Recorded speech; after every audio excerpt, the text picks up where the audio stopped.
Di awal-awal surat Al-Fajr, Allah Ta'ala bersumpah dengan waktu subuh. Kita waktu subuh sekarang ini, waktu subuh. Kapan waktu itu dinamakan dengan waktu subuh? Waktu subuh itu merupakan awal waktu sholat subuh dan awal orang berpuasa. Ada dua ibadah penting di situ, sholat dan puasa, yaitu diawali dengan waktu subuh.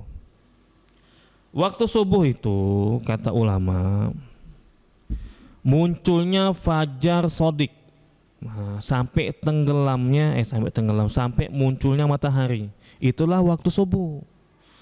Fajar itu sebenarnya cahaya putih, fajar itu sebenarnya. Nah, kalau kita perhatikan, fajar itu ada dua sebenarnya, ada fajar kadzib, ada fajar sodik. Fajar kadzib itu fajar dusta, artinya secara bahasa, kalau kita terjemahkan ke bahasa Indonesia. Fajar sodik itu artinya fajar yang jujur. Fajar itu cahaya putih. Nah, sebelum masuk waktu subuh nanti muncul cahaya putih. Tapi ingat, fajar kadzib dulu, fajar yang pertama dulu. Namanya fajar kadzib, fajar dusta. Muncul cahaya putih. Cahaya putih ini bukannya makin lama makin terang, tapi menghilang. Namanya dusta, fajar kadzib. Ini fajar pertama. Habis itu muncullah fajar kedua, cahaya putih lagi, namanya fajar sodik. Fajar sodik ini, cahaya putihnya ini muncul makin lama makin terang. Nah, makanya dinamakan dengan fajar sodik, gitu ya, fajar sodik. Awal mula waktu untuk sholat subuh dan awal mula waktu untuk mulai puasa. Dari munculnya fajar sodik sampai tenggelamnya matahari, sampai munculnya matahari. Waktu subuh itu luar biasa, waktu subuh itu sebenarnya. Sampai Allah bersumpah dengan waktu subuh. Allah itu kalau bersumpah dengan makhluk, pasti makhluk itu banyak keutamaannya. Allah bersumpah dengan siang, Allah bersumpah dengan fajar, ada keutamaannya itu. Yang dijadikan bahan untuk bersumpah oleh Allah Ta'ala pasti mempunyai keistimewaan. Apa keistimewaan waktu subuh? Nah, waktu subuh ini bapak-bapak sekalian beda dengan waktu yang lain, beda. Karena waktu subuh ini, awal mula waktu kita sholat subuh, sudah masuk waktu sholat subuh sampai terbitnya matahari, itu waktu yang diberkahi. Waktu yang diberkahi. Apa waktu berkah itu? Maksudnya banyak mendapatkan kebaikan. Kita mulai aktivitas di subuh hari itu banyak keberkahan. Entah kita itu mengisi waktu subuh itu dengan aktivitas dunia, kerja waktu subuh misalnya, ada itu berkah itu. Atau dipakai untuk ibadah, berkah juga itu. Nyadap karet misalkan, nyadap karet waktu subuh, berkah itu. Gitu ya.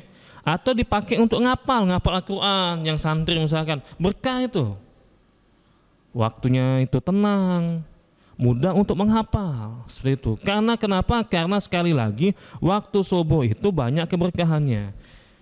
Seperti misalkan dikatakan oleh Rasulullah SAW di hadis yang diriwayatkan oleh Abu Daud dan disahihkan oleh ulama, Allahumma barik li ummati fi bukuriha. Ya Allah, berkahilah umatku ketika bukur. Nah, bukur itu kata ulama menjelaskan waktu subuh, dimulai dari awal waktu sholat subuh sampai matahari terbit. Ya Allah, berkahilah umatku ya Allah ketika waktu subuh. Dimulai dari waktu subuh, waktu kita sholat subuh sampai matahari terbit. Itu doa Nabi itu, berkah. Makanya kalau bisa kita bapak-bapak sekalian, ibu-ibu sekalian, habis subuh itu jangan tidur lagi. Habis subuh itu berkah itu, rugi kita. Habis sholat subuh tidur. Kapan bangun-bangun kata keberkahan. Yang namanya tidak ada keberkahan itu nggak ada manfaatnya hari itu. Coba kita perhatikan kadang-kadang ya, hari ini misalnya atau hari kemarin. Nah, apa manfaatnya hari kemarin itu? Banyak nggak ibadah yang dilakukan saat itu? Nah, tapi kalau kita di awal-awal waktu sudah dapat berkahan, maka aktivitas yang lainnya itu juga bakal diberkahi, nambah yang bermanfaat. Apa sih artinya berkah itu? Kasratul khair, banyak mendapatkan kebaikan. Ziyadatul khair, bertambahnya kebaikan. Makanya itu berpengaruh penting ini waktu subuh tuh. Bisa jadi memperbanyak rezeki kita, bisa jadi memperbanyak amal soleh kita. Itu terjadi ketika di waktu subuh. Sehingga sebagian ulama mengatakan dimakruhkan tidur ketika setelah sholat subuh. Makruh hukumnya itu. Ada sebagian ulama mengatakan sebenarnya makruh hukumnya. Kenapa makruh hukumnya? Karena hadis tadi kata Rasul alaihissalam, Allahumma barik li ummati fi bukuriha. Ya Allah, berkahilah ya Allah umatku ini ya Allah ketika waktu subuhnya sampai matahari terbit. Ini pendapat sebagian ulama. Allah alami shawab. Namun pendapat yang paling rajih itu mengatakan tidak dimakruhkan kalau kita tidur setelah subuh, nggak makruh. Sebenarnya nggak makruh sebenarnya. Kenapa? Karena tidak ada dalil yang secara terperinci yang menjelaskan bahwasanya kalau tidur di waktu subuh itu menghilangkan keberkahan. Bisa jadi tidurnya berkah, bisa jadi. Nah, seperti itu kan. Maka kesimpulannya Allah alam shawab, ulama beda pendapat. Ada yang mengatakan tidur habis subuh itu makruh, ada yang mengatakan tidur habis subuh itu tidak makruh. Seperti itu. Kalau tidur pada asar gimana? Nah, tidur pada asar. Tadi kan tidur waktu habis subuh. Tidur pada asar, balik waktu asar capek tidur dia misalkan. Ada hadisnya rupanya. Ada hadisnya yang menunjukkan dilarang kita ini tidur setelah waktu asar. Ada hadisnya. Man nama ba'dal asri fakhtalasa aqluhu fala yalumanna illa nafsuhu. Siapa yang tidur setelah asar, itu kan hadisnya kan, kemudian akalnya hilang, jangan salahkan siapa-siapa, salahkanlah dirinya sendiri. Hadisnya mulai kayak gitu, berpengaruh ke akal rupanya. Siapa yang tidur habis asar, kemudian akalnya bermasalah, hilanglah akalnya, bermasalah akalnya, jangan nyalahkan siapa-siapa, tapi salahkanlah kepada dirinya sendiri. Kenapa tidur waktu asar? Kenapa tidur habis asar? Itu ya. Memang ada hadisnya. Tapi kata ulama, bapak-bapak sekalian, hadisnya dhaif. Hadisnya dhaif, alhamdulillah hadisnya dhaif. Hadisnya tidur dilarang setelah sholat asar itu hadisnya dhaif, yang bisa mengakibatkan akalnya hilang. Ini hadisnya dhaif. Sehingga boleh kita, nggak masalah tidur habis asar itu nggak masalah karena hadisnya dhaif. Yang dilarang itu, yang dimakruhkan itu kalau kita tidur sebelum isya, itu makruh hukumnya. Habis maghrib tidur dia, makruh.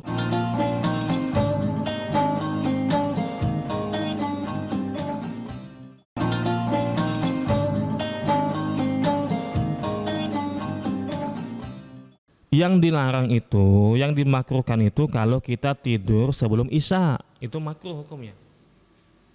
Habis maghrib tidur dia, makruh hukumnya itu. Kenapa makruh? Karena hadisnya sahih. Nah, hadisnya sahih ini. Hadis Bukhari Muslim. Itu ya. Karena atau anna Rasulullah sallallahu alaihi wasallam kana yakrahu nauma qabla al-isya wal haditsa ba'daha. Hadis Bukhari Muslim. Nah, ini ya.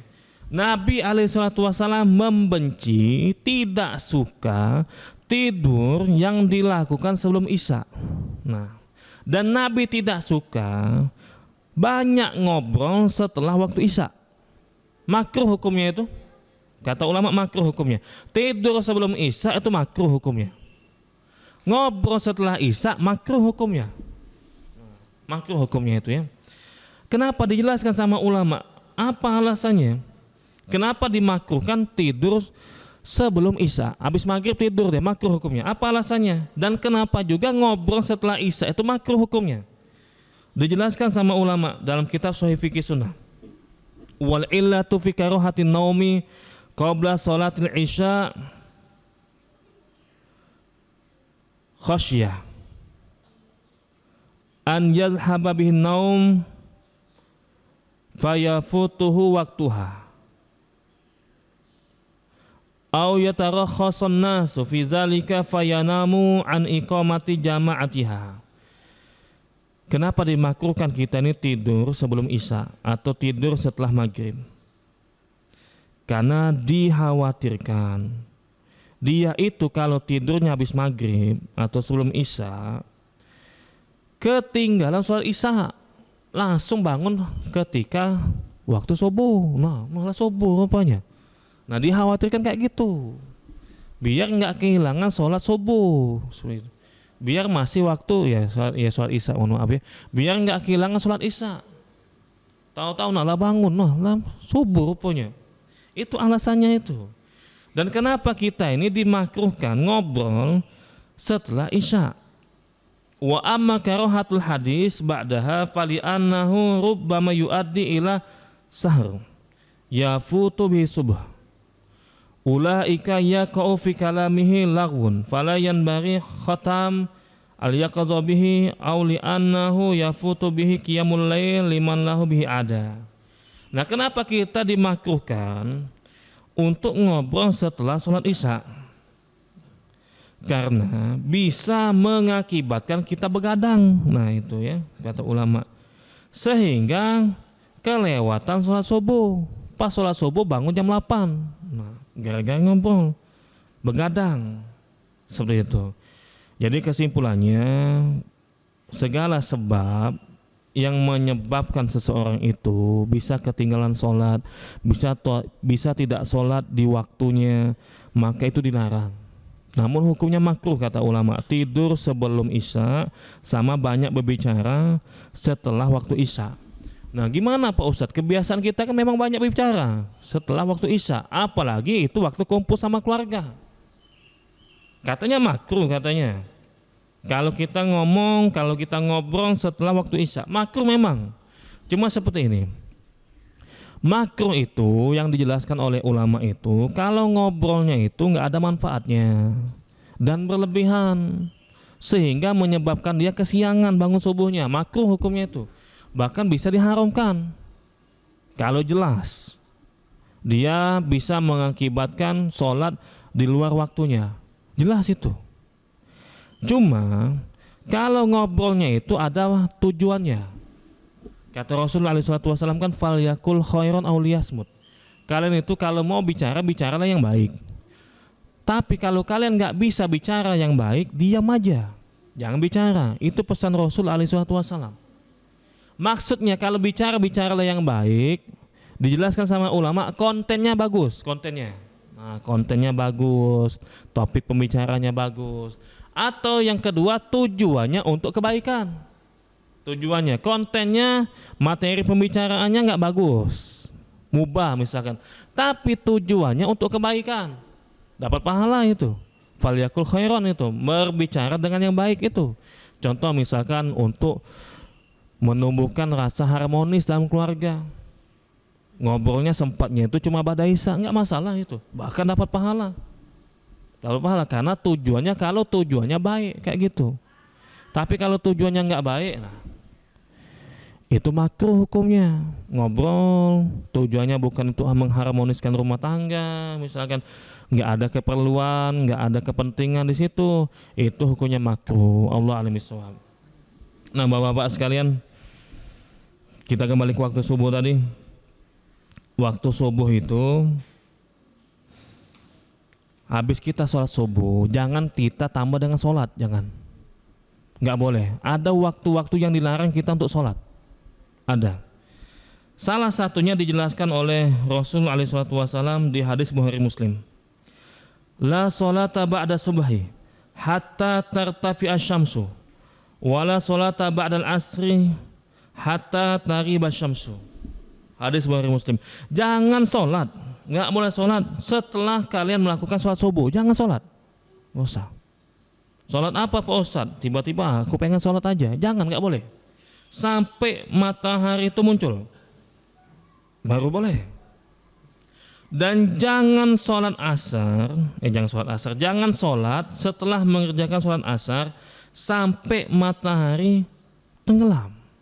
Itu waktu yang dilarang itu. Sebenarnya ada waktu yang dilarang itu ada 3. Kalau kita ringkas ya, dari sholat subuh, selesai sholat subuh sampai matahari meninggi, jangan. Itu. Kemudian matahari berada di atas kepala kita, tepat sampai dia bergeser ke barat, baru boleh. Atau dari setelah melakukan sholat asar sampai tenggelam matahari dengan sempurna, itu dilarang kita sholat. Sholat apa yang dilarang? Kalau dia kesiangan gimana Pak Ustadz? Kalau dia kesiangan, kesiangan bangun subuh misalkan jam 8. Kalau dia kesiangan fal yusolliha hina zakaroha. Kalau dia kesiangan, ketiduran ya, kalau dia lupa, sholatlah kata Rasul SAW ketika dia ingat. Ada uzur dia saat itu, nah kesiangan bangun jam 8. Berarti nggak usah sholat lagi, nggak juga kayak gitu. Sholat tetap wajib dia, walaupun bangun jam 11 sholat. Walaupun bangun jam 1 tetap sholat, jam 1 siang bangun. Tidur jam 4 pas subuh, bangun jam 1 siang. Nah gimana itu? Tetap wajib sholat subuh, walaupun waktunya sudah jauh habis ketinggalan. Cuma urutannya disesuaikan, urutannya subuh dulu baru zuhur, jangan zuhur dulu baru subuh. Salah kayak gitu ya. Nah dilarang kita untuk sholat ketika kita ini sudah mengerjakan sholat subuh. Tinggal sholat apa yang dilarang? Sholat sunnah nggak boleh. Sholat sunnah apa Pak Ustadz? Sholat sunnah itu gini. Sholat sunnah itu ada 2 jenis sholat sunnah. Ada sholat sunnah yang punya sebab. Yang punya sebab. Contoh misalkan wudhu, sholat wudhu. Apa sebabnya sholat wudhu, sholat sunnah wudhu? Karena habis wudhu sebabnya. Ada sebab kan? Ada sholat sunnah mutlak namanya. Sholat sunnah mutlak itu nggak ada sebab. Pengen aja lah sholat lah. Kenapa sholat? Pengen sholat aja. Pengen sholat sunnah aja. Boleh nggak kayak gitu? Boleh. Itu namanya sholat sunnah mutlak. Tapi jangan dilakukan di waktu-waktu terlarang. Nggak boleh sholat sunnah mutlak. Itu yang terlarang. Namun kalau sholat sunnahnya itu ada sebabnya, umpamanya masuk masjid, kan dianjurkan kita untuk sholat sunnah 2 rakaat. Itu walaupun 5:30 kita masuk ke masjid, 5:30 pagi, boleh kita, nggak apa-apa. Habis subuh pulang misalkan, ada kegiatan masuk masjid atau musola, pengen sholat 2 rakaat, boleh silakan, nggak masalah. Atau yang dikenal dengan tahiyatul masjid, boleh silakan, karena ada sebab. Yang nggak boleh itu kalau sholat sunnah mutlak. Sekali lagi, sholat sunnah mutlak itu sholat tanpa sebab. Apakah sebabnya karena wudhu, apakah sebabnya qobliyah subuh, bukan sebab itu. Pengen sholat aja, ini namanya sholat sunnah mutlak. Nggak boleh dikerjakan di waktu-waktu terlarang. Habis sholat subuh sampai matahari terbit, nggak boleh. Matahari tepat di atas kepala kita sampai bergeser ke kanan, nggak boleh kita sholat sunnah mutlak. Atau setelah sholat asar sampai matahari tenggelam dengan sempurna, nggak boleh kita sholat sunnah mutlak. Tapi kalau sholat sunnah yang ada sebabnya itu masih dibolehkan. Allah alim bisawab. Saya rasa cukup ya, insyaallah kita lanjutkan lagi pada kesempatan lain.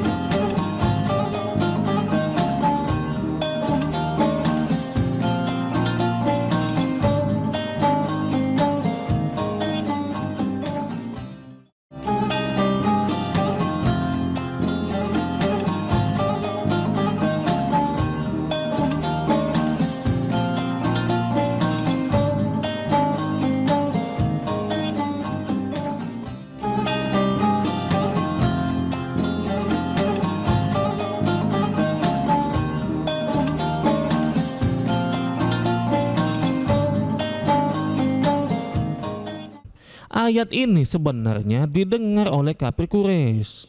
Allah menceritakan kaum Ad, Allah menceritakan kaum Samud, Allah menceritakan kaumnya Fir'aun. Semuanya mereka tahu disiksa semuanya itu. Orang kafir Quraisy tahu kaum Ad disiksa, kaum Samud disiksa, kaumnya Fir'aun disiksa. Dan mereka jauh lebih kuat dibandingkan orang Quraisy. Orang Quraisy mau buat bangunan, belum ada. Mau buat bangunan mereka belum bisa. Mau pahat seperti orang Samud belum bisa. Badan mereka kalah sama orang Ad. Yang lebih kuat aja, maksud Allah itu, yang lebih kuat aja dari kalian, wahai kafir Quraisy, orang Samud, orang Ad, orangnya Fir'aun, kena siksa. Gara-gara mereka nggak beriman. Apalagi kalian, yang fisik kalian itu lebih lemah dibandingkan dengan Ad. Kemampuan kalian itu lebih kalah dibandingkan dengan Samud dan sama Fir'aun. Pasukan Fir'aun jauh lebih besar dibandingkan kalian. Mereka aja kena siksa, itu maksud Allah Ta'ala. Apalagi kalian. Fa'aksaru fihal fasad. Di ayat ke-12. Mereka itu sudah banyak melakukan kerusakan. Di sini kata ulama, sebenarnya ayat 12 ini menunjukkan Allah itu maha mulia. Kata ulama, subhanallah, ma'ahlamullah, betapa santunnya Allah, betapa lembutnya Allah. Kalau kita perhatikan, lam yu'ajilillahu zaliminal mufsidina bil uqubah bal amhalahum hatta iza aksaru walam yantahu anil fasad aqabahu wa ahlakahum. Allah ini menunjukkan di ayat yang ke-12, Allah itu maha baik, Allah itu maha santun, Allah itu maha lembut sebenarnya. Kenapa seperti itu? Mereka itu, kata ulama menjelaskannya, mereka itu banyak melakukan maksiat, baru kena azab setelah mereka banyak melakukan maksiat. Bukan ketika satu maksiat langsung dibalas sama Allah, enggak. Sudah banyak dulu maksiatnya, kemudian mereka itu ditunda dulu azabnya oleh Allah Ta'ala, dan mereka enggak berhenti dari perbuatan maksiat itu, dari kerusakan itu, baru kemudian Allah azab. Kita ini, kata ulama, memang karena dosa kita dibalas sama Allah Ta'ala.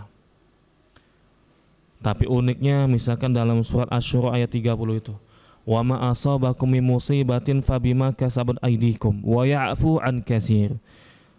Masalah yang kalian hadapi itu karena maksiat yang kalian lakukan.